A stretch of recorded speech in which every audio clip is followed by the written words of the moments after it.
Control, this is Valkyrie 3. We have infrared confirmation. Drone base is active. Repeat, Houthi base is active. Requesting final fire directive. Target lock confirmed. Firing Helios beam. Impact confirmed. Target neutralized. The desert didn't echo. It lit up, in complete silence. No missile, no roar, no debris. Just a searing flash, and then black. In under 4 seconds, the Houthi drone facility buried deep in Yemen's highlands vanished, and they never saw it coming. This wasn't an airstrike, it was something else, something new. A weapon that doesn't scream, a beam that doesn't miss, and a strike so fast, even satellites caught only the aftermath. Israel just rewrote the rules. Chapter 2. The Target. What the Houthis built. Deep in the crags of northern Yemen, camouflaged between a web of tarps and thermal shielding, stood the Houthi drone base, a hardened fortress of low-tech menace, powered by high-stakes intent. From satellite view, just a shadow. From the inside, a launch pad for chaos. The compound stretched across 400 meters of rocky terrain. Concrete bunkers housed Iranian-designed Shahed 136s and Samad drones. Crates stamped in Farsi held disassembled engines, warhead kits, and loitering munitions pre-programmed with coordinates far from home. Israeli cities, U.S. warships, oil terminals in the Gulf. It was a hybrid zone, part hangar, part bunker, part kill factory. An array of portable radar dishes scanned the sky, wired into command nodes shielded in shipping containers. Inside, operators controlled drones with joysticks and laptops running off Iranian firmware. Tethered balloons with EO sensors kept overwatch. They called this place Eye of the Storm, and for months it ran quiet. 2 U.S. MQ-9s flew overhead, but too high to strike. Israeli jets were deterred by local SAM coverage. SA-6 variants buried in the cliffs, modified Bark 2s capable of reaching 65,000 feet. The Houthis believed they were untouchable, but the U.S. MQ-9s detected all the army, the drone army of the Houthis. The Houthis built something far more dangerous, a drone army engineered by Iran. At the heart of this force are the Samad and Shamed variants, loitering kamikaze drones capable of flying hundreds of kilometers with deadly precision. The Samed 3, with its extended range of over 1,000 kilometers, had already hit targets in Riyadh and Abu Dhabi. Low radar signature, cheap construction, GPS guided. It's the perfect poor man's cruise missile. Then there's the Wa'id, a twin-engine monster reportedly carrying over 45 kilograms of explosives, built with parts smuggled in from Iran's Quds force. Add to that the Rased series, used for surveillance, often flying undetected for hours to gather targeting intel, even for strikes on shipping lanes. And let's not forget the wild card, the Iranian Shahed 136, exported straight from Tehran's drone labs to Yemen's rugged highlands. Fitted with Russian EW-resistant navigation and upgraded warheads, these drones hunt. But how did the Houthis go from hand-launching toy drones to threatening U.S. destroyers? Iran gave them the blueprint. Russia provided the tuning. Interceptors captured in Ukraine are now showing up in Houthi colors. Firmware traces suggest software modules tied to Russian navigation systems. Some analysts even suggest that satellite queuing data may be funneled through encrypted Iranian channels, upgraded by Moscow's ghost networks. Their launch sites? Mobile. Guidance sophisticated, and most importantly, they built them fast. Intelligence suggests that the Houthis are now capable of producing up to 25 drones per week in underground workshops using 3D printers, commercial electronics, and smuggled warhead components. They've created a scalable threat that breaks the cost equation of traditional air defense. But on that night, the game changed. Because against laser light traveling at 300,000 kilometers per second, not even 1,000 drones can fly fast enough. Chapter 3. The Beam. 3:42 a.m. Somewhere over the Gulf of Aden, 2 U.S. MQ-9 Reapers begin circling on a high-altitude ISR sweep. Their thermal scopes catch something unusual.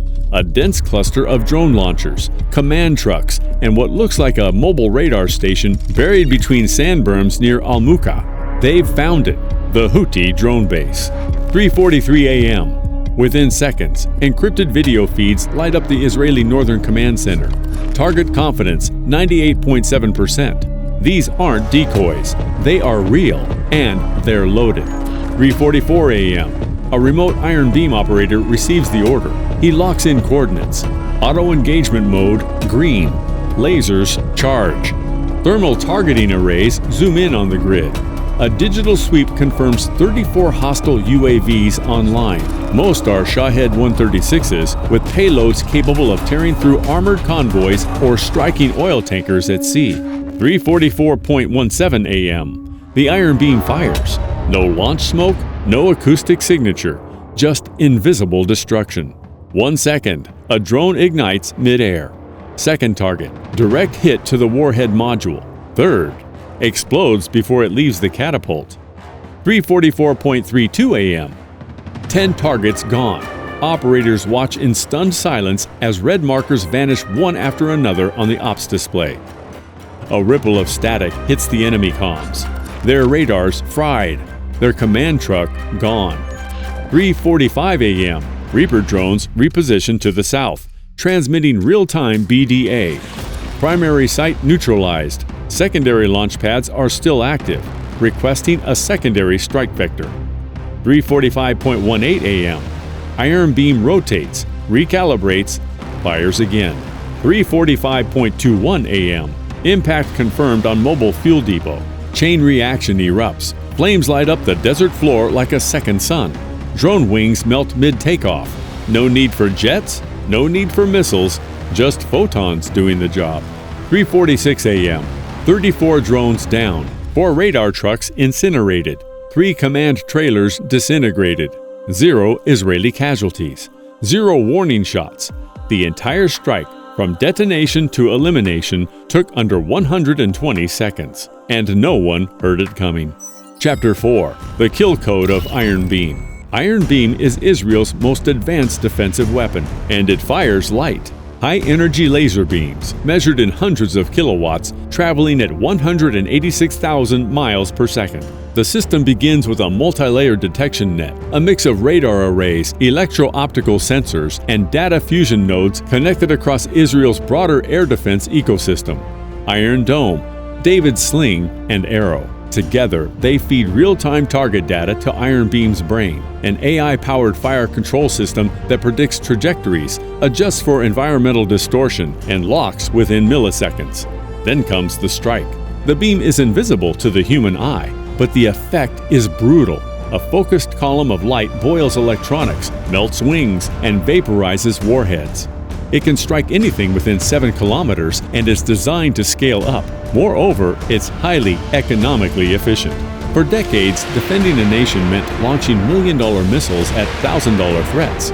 It was a game of budgets, not brains, and every time the Iron Dome rose to meet a rocket, someone in Tel Aviv had to calculate the burn rate.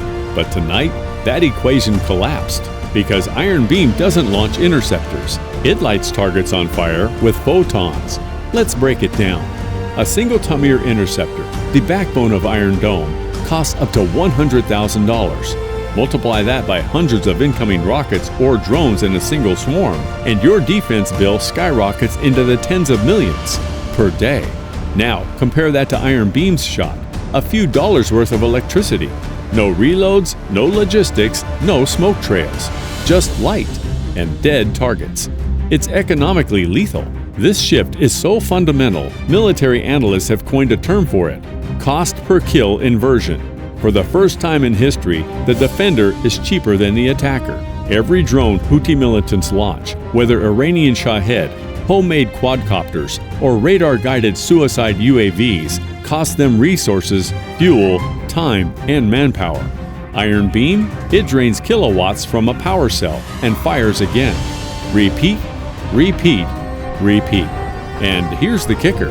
The more the Houthis spend, the faster they lose. Swarm tactics that once overwhelmed Patriot systems or exhausted interceptor stockpiles now become death spirals. Send more drones? Watch more money melt in the sky. This is the death of asymmetry. The moment when $1,000 threats get wiped out by $5 beams. You can't bankrupt a laser, but it can bankrupt you. Why this changes everything. The battlefield just blinked. Because in that moment, the world watched a $2 million Houthi drone base get erased by a laser pulse that cost less than a cup of coffee. No warhead, no missile, just the precision of science, weaponized. But the implications? Iran is watching. Its missile factories just lost value. Its strategy for proxy warfare just met its kryptonite. The drone swarm is built, refined, and shipped to the Houthis, useless in the face of light-speed retaliation. Russia is watching. Their Lancet drones, their Shaheds, their hopes for overwhelming NATO's defenses through saturation attacks nullified by a beam that doesn't blink. China is watching, counting their inventory, rethinking their assumptions. Because if Taiwan gets Iron Beam, if Japan gets its own version, then the math of conquest changes permanently. For the first time in modern military history, defense has a scalable, repeatable, infinite shot answer to low-cost, high-volume attacks. The battlefield has changed, and lasers now lead the way. Iron Beam just ended an era. Subscribe now, because the next strike won't make a sound, and we'll be here when it does.